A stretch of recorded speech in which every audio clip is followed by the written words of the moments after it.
Live from the world's capital market, here are the latest financial headlines brought to you by Learn Spread. Good morning, and thank you for joining us for today's Daily Market Outlook. Joining me today is Emily from our trading room to tell us more about the recent developments. Emily? Oil prices rose slightly in up and down trade, pressured by rising US crude and fuel supplies and expectations of a delayed start to Federal Reserve interest rate cuts, but supported by US economic data showing an easing labour market and slowing inflation. The S&P 500 and the Dow indexes slipped as investors weighed hawkish Federal Reserve projections against data signalling cooling inflation, though strength in chip stocks supported the Nasdaq.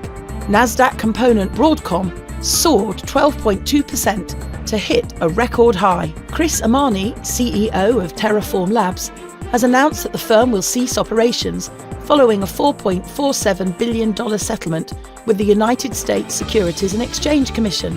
The company plans to sell key projects within the Terra ecosystem and give the community control of the Terra blockchain.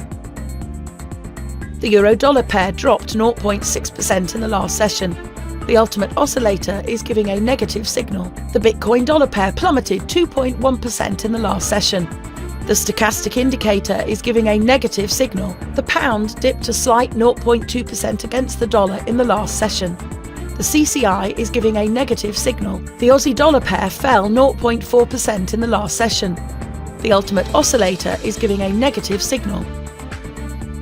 The US Export Price Index will be released at 12:30 GMT, the Eurozone's Eurogroup meeting at 7 GMT, the US Michigan Consumer Sentiment Index at 14 GMT. The UK's CFTC GBP NC net positions will be released at 19:30 GMT, Finland's Consumer Price Index at 5 GMT, the UK's consumer inflation expectations at 8:30 GMT.